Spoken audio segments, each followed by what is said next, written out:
Hello friends, I'm Anil sir, Standard 11, Subject English, Second Language. આપણે change the voice શીખી રહ્યા છીએ. Change the વોઇસમાં ઓલરેડી 4 સિમ્પલ ટેન્સીસ, સાદો વર્તમાનકાળ, સાદો ભૂતકાળ, સાદો ભવિષ્યકાળ, મોડેલ ઓક્ઝિલરીઝ, ત્યાર પછી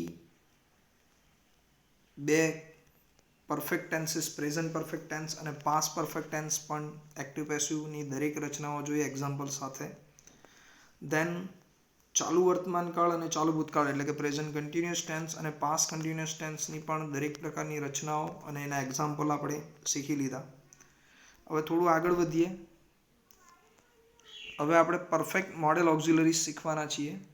પરફેક્ટ મોડેલ ઓક્ઝિલરીઝ હવે 11મા ધોરણથી આ તમને એક્સ્ટ્રા આવે, બરાબર.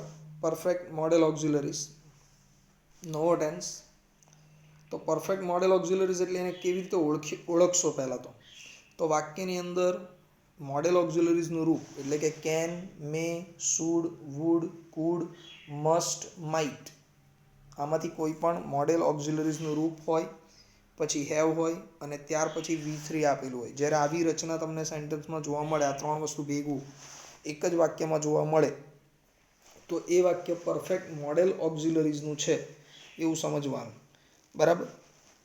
અને એ વાક્યને જ્યારે પેસિવ વોઇસમાં ફેરવવાનું આવે તો ટુ બીનું રૂપ જે વાપરવાનું આવશે, ટુ બીનું રૂપ, તો ટુ બીના રૂપની જગ્યાએ તમારે મૂકવાનું આવશે મોડેલ ઓક્ઝિલરીઝનું રૂપ જે આપેલું છે એ જ મૂકવાનું. એના પછી હેવ અને હેવ પછી મૂકવાનું છે બીન. આ 3 વસ્તુ ફક્ત ટુ બીના રૂપ તરીકે પેસિવ વોઇસમાં વાપરવાની છે. ઓકે મિત્રો, તો સૌથી પહેલાં આપણે વિધાન વાક્યની રચના સમજીએ. પરફેક્ટ મોડેલ ઓક્ઝિલરીઝ આ જે ટેન્સ છે, વાક્ય રચના સમજાવી જ છે મેં તમને. તો એના પહેલાં વિધાન વાક્ય સમજીએ.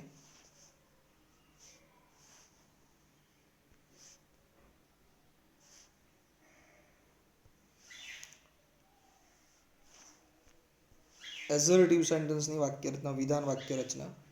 સૌથી પહેલાં એક્ટિવ વોઇસની રચના છે. તો કે વાક્યની અંદર પહેલાં કર્તા આવે, પછી મોડેલ ઓક્ઝિલરીઝનું રૂપ હશે, એના પછી હેવ, હેવ પછી ક્રિયાપદનું ત્રીજું રૂપ, પછી કર્મ અને અન્ય શબ્દો.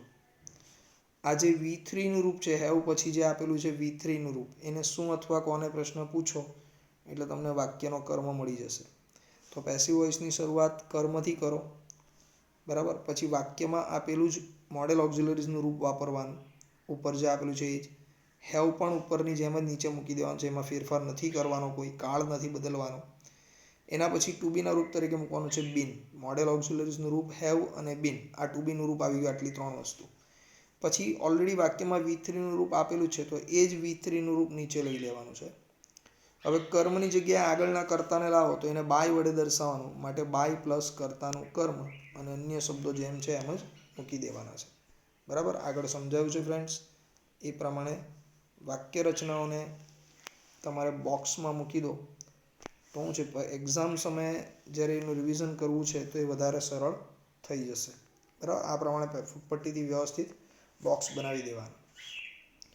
તો હવે પહેલાં આપણે વિધાન વાક્યના એક્ઝામ્પલ જોઈએ.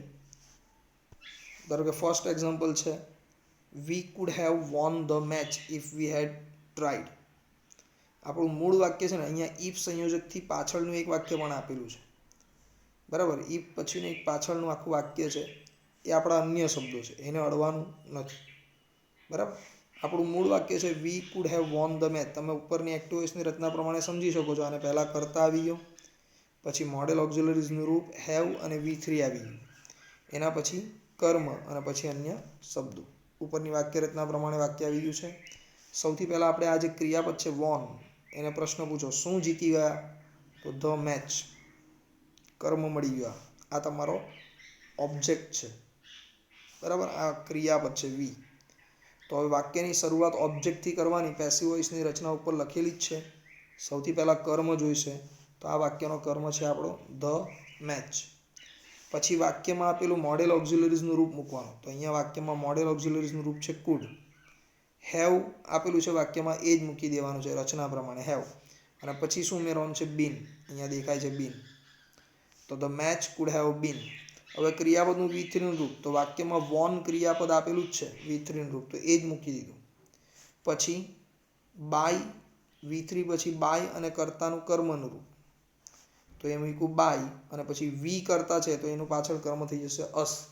આ જે પાછળનું વાક્ય છે ને આમાં ઇફ વી હેડ ટ્રાઈડ, આ ઇફ સંયોજક પછીના વાક્યમાં કોઈ કર્મ આપેલો નથી, તો જે વાક્યમાં કર્મ નથી એનું પેસિવ બનવાનું નથી, તો એ સીધું લખી દીધું અન્ય શબ્દોમાં ઇફ વી હેડ ટ્રાઈડ.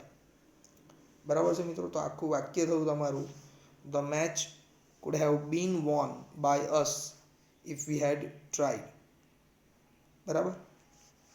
આ જ પ્રમાણે બીજું વાક્ય જુઓ, if we had performed well, if he had performed well, comma પછીનું વાક્ય છે the judge would have selected him. જો એને સારું પરફોર્મ કર્યું હોત તો જજે એને સિલેક્ટ કર્યો હોત. હવે અહીંયા બે વાક્ય છે કોમાથી જોડેલા, એમાં આગળનું વાક્ય ઇફ વાળું છે. ઇફ પછી પૂર્ણ ભૂતકાળ છે, તો હેડ પછી ક્રિયાપદ તો આપ્યું છે પણ કર્મ આપેલો નથી, એટલે કે આ વાક્યનું પેસિવ બનશે નહીં. કોમા પહેલાંનું જે વાક્ય છે ને એનું પેસિવ બનશે નહીં. તો એ પૂર્ણ ભૂતકાળનું જે વાક્ય છે એને પહેલાં શરૂઆતમાં અન્ય શબ્દો તરીકે એમને એમ લખી દેવાના છે. અહીંયા શરૂઆતમાં જ અન્ય શબ્દો તરીકે આખું વાક્ય આવી ગયું. બરાબર. હવે આપણું મૂળ વાક્ય છે ધ જજ વુડ હેવ સિલેક્ટેડ હિમ. આ પરફેક્ટ મોડેલ ઓક્ઝિલરીઝનું વાક્ય છે, તમે જોઈ શકો છો. મોડેલ ઓક્ઝિલરીઝનું રૂપ છે, હેવ છે, અને સિલેક્ટેડ એ V3 છે. તો મોડેલ ઓક્ઝિલરીઝના રૂપને આપણે પેસિવમાં ફેરવીએ પાછળના વાક્યને, આગળનું વાક્ય એમને એમ લખી દીધું છે આપણે, right? If he had performed well. હવે ક્રિયાપદ છે સિલેક્ટેડ, કોને સિલેક્ટ કરશે? તો હિમ. આ હિમ કર્મને આગળ લઈ લો તો એનું કર્મ થઈ જશે હી, હિમનું થઈ જશે હી.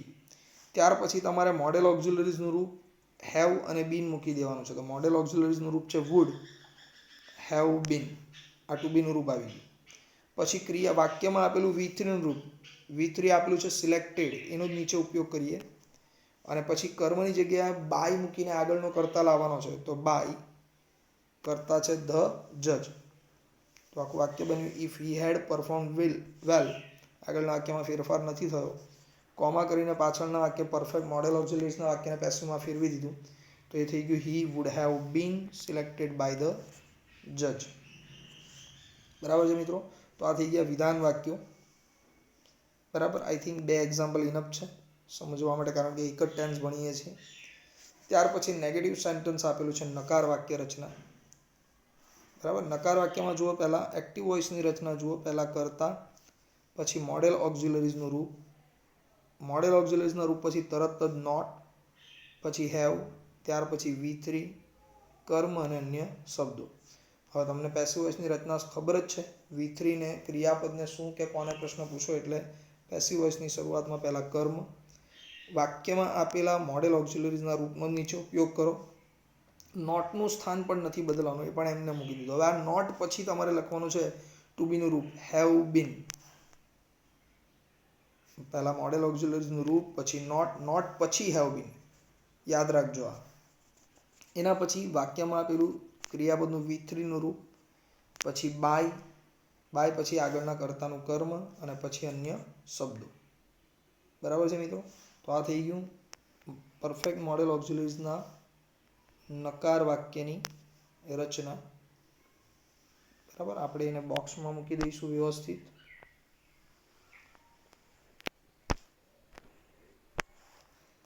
હવે સેન્ટેન્સ સમજીએ આ જ રચનાને આધારે. ધારો કે પહેલું વાક્ય છે ઇફ યુ હેડ સજેસ્ટેડ.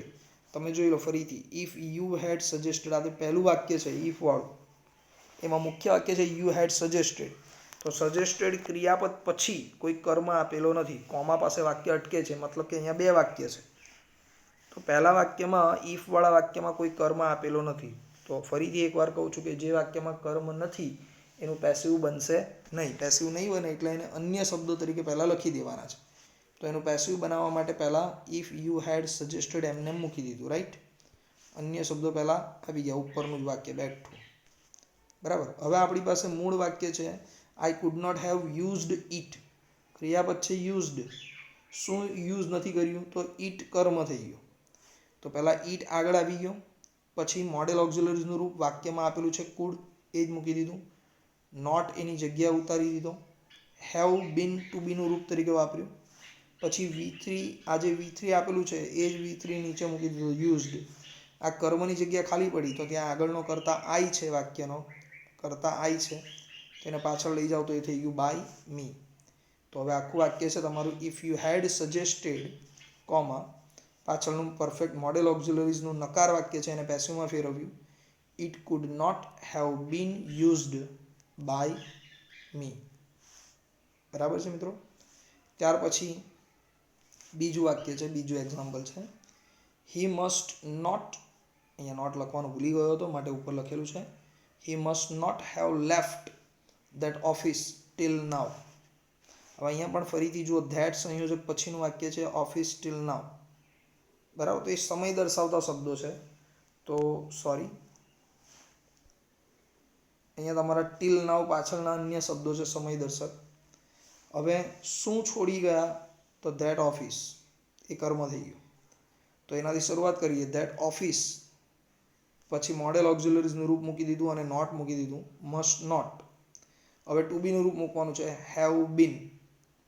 એના પછી વાક્યમાં આપેલું V3નું રૂપ, તો એ છે લેફ્ટ, એમને મૂકી દીધું. પછી બાય અને કરતા, તો આગળનો કરતા આપણો હી છે તો એને પાછળ લઈ લો કર્મની જગ્યાએ, તો એ થઈ ગયું બાય હિમ. અન્ય શબ્દો છે till now. That office must not have been left by him till now. Okay મિત્રો, આ થઈ ગયું નેગેટિવ સેન્ટન્સ. એના પછી પ્રશ્નાર્થ વાક્યો આપેલા છે. પ્રશ્નાર્થ વાક્યમાં તમે જુઓ ધ્યાનથી, ઇન્ટ્રોગેટિવ સેન્ટન્સ.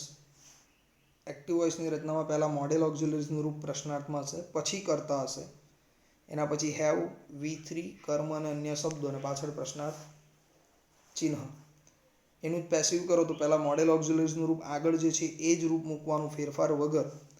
કર્તાની જગ્યાએ કર્મ લાવો, એના પછી ટુ બીનું રૂપ મૂકો હેવ બીન, પછી ક્રિયાપદનું ત્રીજું રૂપ હેવ, એના પછી બાય અને કર્તાનું કર્મ અને અન્ય શબ્દો અને પ્રશ્નાર્થ ચિહ્ન. આ થઈ ગયું તમારી પ્રશ્નાર્થ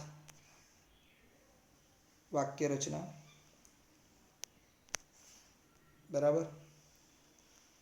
આ પ્રશ્નાર્થ વાક્ય રચના પ્રમાણે આપણે વાક્યને ફોલો કરીએ, વાક્ય બનાવીએ. ધારો કે પહેલું વાક્ય છે, would I have helped you, would I have helped you if you had told. તો પાછળનું કોમા પછીનું વાક્ય છે if you had told. Told ક્રિયાપદ છે, એના પછી કોઈ કર્મ નથી, તો આટલા વાક્યનું પેસિવ બનશે નહીં, એ અન્ય શબ્દો છે તમારા. તો આપણું મૂળ વાક્ય પરફેક્ટ મોડેલ ઓક્ઝિલરીઝનું આગળનું છે. જો મોડેલ ઓક્ઝિલરીઝનું રૂપ આવી ગયું, કર્તા આવી ગયો, હેવ આવી ગયો, હેલ્પડ એ V3 આવી ગયું ને એના પછીનું કર્મ છે. તો કોને હેલ્પ કરવાની છે, તો યુ કર્મ છે તમારો. બરાબર. તો એને આગળ લઈશું, પણ પહેલાં મોડેલ ઓક્ઝિલરીઝનું રૂપ પેસિવ વોઇસની રચના છે તમે જોઈશ છે. સૌથી પહેલાં મોડેલ ઓક્ઝિલરીઝનું રૂપ મૂકવાનું છે પ્રશ્નાર્થ વાક્યમાં પણ. તો પહેલાં વુડ મૂકી દીધું. હવે કર્મ લાવવાનો છે, આપણો કર્મ છે યુ, તો એને લઈ લીધો.